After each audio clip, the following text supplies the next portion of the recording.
السلام علیکم ورحمۃ اللہ وبرکاتہ۔ کیسی ہیں آپ سب؟ امید ہے خیریت سے ہوں گی انشاءاللہ۔ ہم اپنا آغاز کرنے سے پہلے کچھ ضروری باتیں ہیں۔ ایک تو یہ ہے کہ آپ نے کلاس کو جوائن کیا تو اللہ تعالیٰ جس کو چن لیتا ہے اس کو ہدایت دے دیتا ہے۔ آپ صلی اللہ علیہ وسلم کی حدیث ہے، من یرید اللہ بہ خیرا، جس سے اللہ خیر کا ارادہ کر لیتا ہے، بھلائی کا ارادہ کر لیتا ہے، یفقہہ فی الدین، تو اللہ اس کو اپنے دین کے لیے چن لیتا ہے۔ تو اب دیکھیں، آپ جو بھی اس گروپ میں شامل ہیں، اس کلاس میں ہمارے ساتھ ہیں، تو الحمدللہ، یا کہیں اور بھی آپ کہیں بھی دین کا کام کر رہے ہیں، دین کے ساتھ جڑے ہوئے ہیں، تو سمجھ لیں کہ اللہ تعالیٰ نے آپ کو چنا ہے۔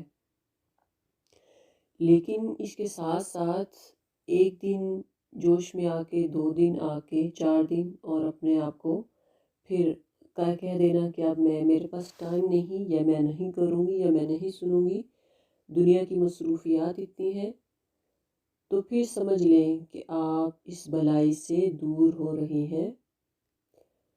تو آپ کوشش کریں کہ تھوڑا سنیں، لیکن ڈیلی بیسس پہ ہو۔ جیسے آپ کھانا کھاتے ہیں دن میں 3 دفعہ یا 2 دفعہ، تو روز کھاتے ہیں نا، اپنے اوقات پہ کھاتے ہیں۔ چلیں 3 دفعہ کچھ نہیں کھاتے تو 2 دفعہ کھا لیتے ہیں، لیکن کھاتے تو ہیں۔ تو یہ قرآن جو ہے، اس کی برکت اتنی زیادہ ہے کہ ہماری روح جو ہے، یہ روح کی غذا ہے، یہ ہماری روح جو ہے اس کو تسکین، اس کو سکون بخشتی ہے۔ تو 1 دن کا سننا، 2 دن کا سننا کافی نہیں ہے، ہمیں اس میں اعتدال کرنا پڑے گا، یعنی مسلسل سنیں لیکن تھوڑا سنیں، مسلسل پڑھیں قرآن، زیادہ نہیں تو کم کر دیں، لیکن ڈیلی بیسس پہ ہونا چاہیے۔ تو یہ سفر جنت کا سفر ہے۔ ہم انشاءاللہ اپنی اس کلاس میں ذکر کریں گے ان آیات کا جو کہ ہمارے عملی کردار میں فٹ ہوتی ہوں، عملی طور پہ ہم اپنی زندگی میں اس کو اپلائی کر سکتے ہوں۔ وہ آیات جو کہ قرآن میں امر بالمعروف اور نہی عن المنکر کا ذکر کیا، یعنی وہ کام کہ جو ہمیں کرنے کو کہا اور وہ کام جو ہمیں نہ کرنے سے منع فرمایا۔ تو اسی طرح سے ہم انشاءاللہ اپنا آغاز کرتے ہیں اس دعا کے ساتھ کہ اللہ تعالی ہمیں اس پہ استقامت دے، ہمیں اس کو سننے کی، اس پر عمل کرنے کی توفیق عطا فرمائے۔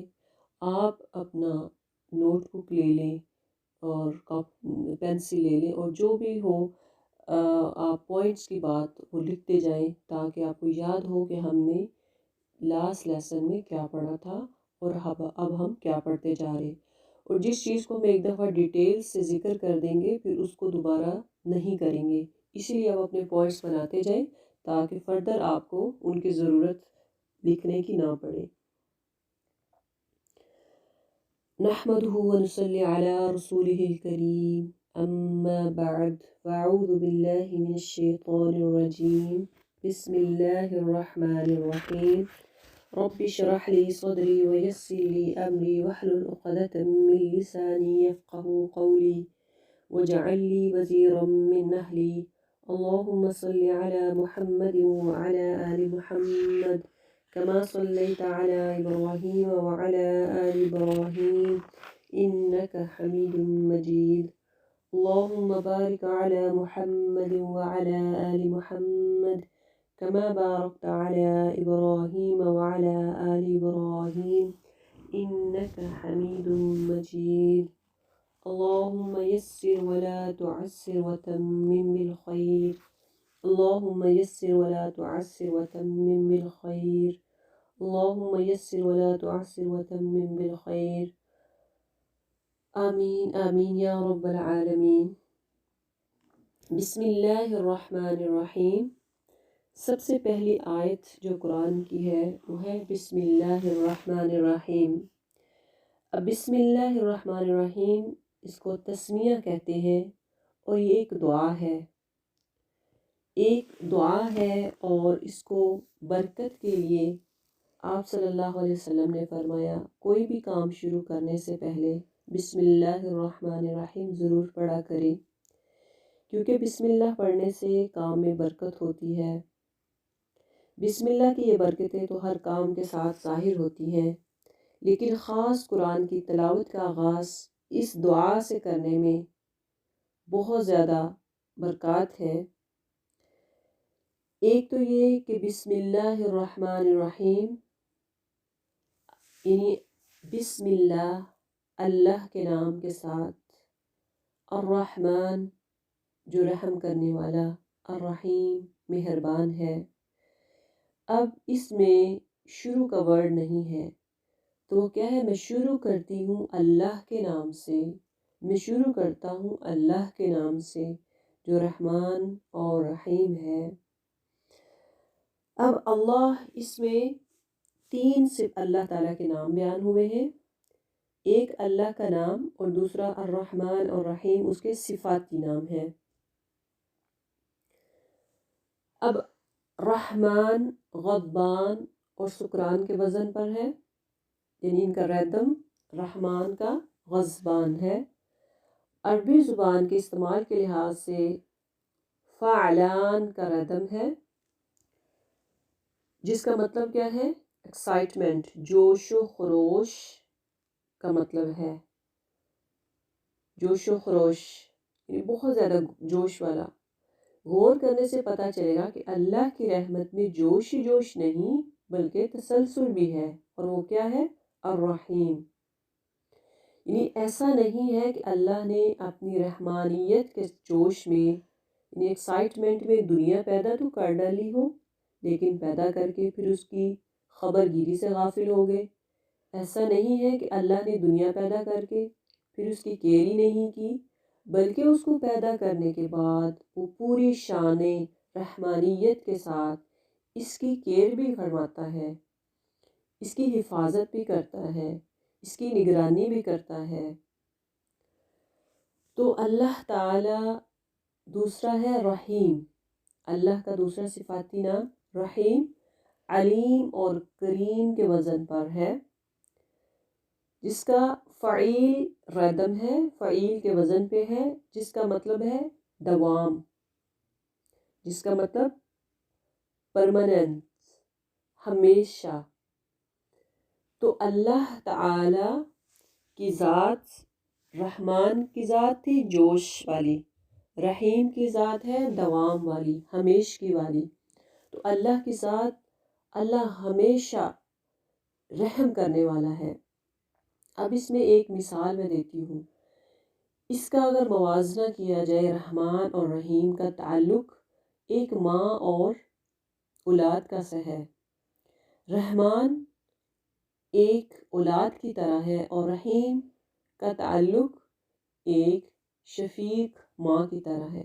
اب دیکھیے، ماں جو ہے وہ بچہ کوئی بھی غلطی کر لے، کوئی بھی خطا کر لے، کوئی بھی فرمائش کر لے، ماں اتنی رحیم ہوتی ہے کہ وہ اپنے بچے کی ہر خطا بھول کر اس سے پیار کرتی ہے۔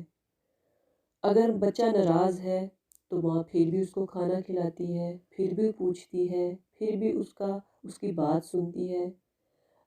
دیکھیں کہ بچے کے بھی کئی ٹائم ہیں، مطلب اس کی ایج پیریڈز ہے۔ جب وہ بچہ ہوتا ہے، چھوٹا ہوتا ہے، تو وہ کیا کرتا ہے کہ اپنی ماں کے ساتھ اس کا لگاؤ، اپنے ٹوائز کے ساتھ اس کا لگاؤ زیادہ ہوتا ہے۔ کبھی کبھار وہ ماں باپ کی بات نہیں سنتا، کیونکہ اس میں اتنا فقدان، اس میں اتنے ذہن میں اس میں بات نہیں ہوتی کہ میں نے ماں کی بات رد نہیں کرنی، یہ نافرمانی ہے۔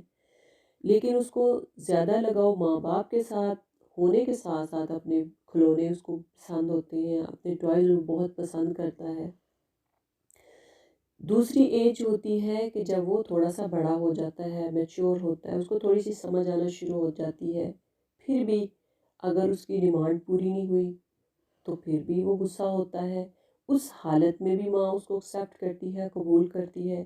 جب وہ جوانی کی عمر کو پہنچ جاتا ہے اور وہ اپنے ماں باپ سے شادی ہو جاتی ہے، اب وہ اس کی ڈیمانڈز اور بڑھ جاتی ہیں، بیوی کی وجہ سے ماں باپ سے ناراض، ماں سے ناراض، تو اب ماں جو ہے اس حالت میں بھی اپنے بچے کی راہ تکتی رہتی ہے، دیکھتی رہتی ہے کہ کب میرا بیٹا میرے پاس آئے اور میں اس کو اپنے گلے سے لگاؤں، اس کو میں پیار کروں۔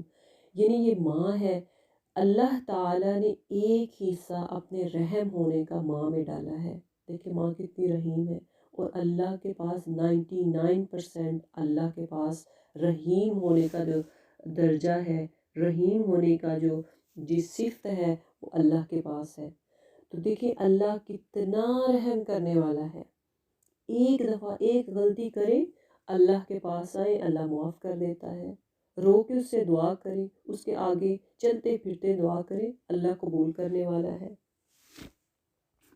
اب یہ رحمان اور رحیم کا فرق ظاہر ہوا کہ رحمان جوش اور ایکسائٹمنٹ، یعنی ایک دم جوش آیا تو دنیا بنا لی، لیکن اس کے ساتھ رحیم بھی ہے کہ اللہ تعالیٰ ہماری کیئر کرتا ہے، اللہ تعالیٰ ہماری نگہداشت کرتا ہے۔ اب اس میں اللہ کا جو ورڈ ہے، اللہ کا نام لفظ الہ پر الف لام تعریف داخل کر کے بنا ہے، یعنی اس پہ ال لگا ہے، الہ کے ساتھ ال لگا دیا تو اللہ بن گیا۔ یہ نام شروع سے صرف اس خدائے برتر کے لیے خاص رہا، صرف اللہ کے لیے خاص رہا، جو اسماء، زمین اور تمام مخلوقات کا خالق ہے۔ نزول قرآن سے پہلے عرب جاہلیت میں بھی اس کا یہی مفہوم تھا کہ وہ اللہ کو مانتے تھے کہ اللہ ایک ہے، آسمان اور زمین کا مالک اللہ ہے۔ اہل عرب مشرک ہونے کے باوجود اپنے دیوتاؤں میں سے کسی کو بھی خدا کے برابر قرار نہیں دیتے تھے۔ ان کو اس بات کا اقرار تھا کہ آسمان اور زمین اور تمام مخلوقات کا خالق اللہ ہی ہے، اسی نے سورج اور چاند بنائے، اسی نے اس کو مسخر کیا، وہی پانی برسانے والا اور روزی دینے والا ہے۔ دوسرے دیوتاؤں کی پوجا عبادت وہ محض اس غلط گمان کی بنا پر کرتے تھے کہ یہ اللہ تعالیٰ کے مقرب ہے، کہ اللہ کے قریب ہے، اس کے ہاں ان کی سفارش کرتے ہیں۔ قرآن مجید میں ان کے خیالات کئی دفعہ نقل کیے گئے، جیسے کہ ما نعبدہم الا لیقربونا الی اللہ زلفیٰ، ہم نہیں پوجتے ان کو مگر اس لیے کہ یہ اللہ سے ہم کو قریب کرتے ہیں۔ یعنی وہ کیا کہتے تھے کہ یہ بت جو ہے وہ اللہ سے ہمیں قریب کرتے۔ تو اب ورڈ اللہ جو ہے یہ سمجھ لیں کہ اللہ کا جو نام ہے، اللہ یہ بذات خود اللہ کا ایک نام ہے۔ اب یہ جب ہم کوئی نام رکھتے ہیں تو اس سے پہلے کبھی کسی نے دیکھا کہ کسی نے اللہ نام رکھا ہو؟ نہیں، کیونکہ اللہ نام نہیں رکھ سکتے۔ اسی طرح رحمان، رحیم یا باقی جو صفاتی نام ہیں وہ ہم ان کے شروع میں عبد لگاتے ہیں تو ہم پھر رکھتے ہیں، جیسے عبد الرحمن، عبد الرحیم، عبد العلیم، عبد الکریم وغیرہ۔ اب اس سے کیا پتہ چلا کہ جب بھی آپ کوئی کام کریں تو بسم اللہ الرحمن الرحیم ضرور پڑھ لیا کریں۔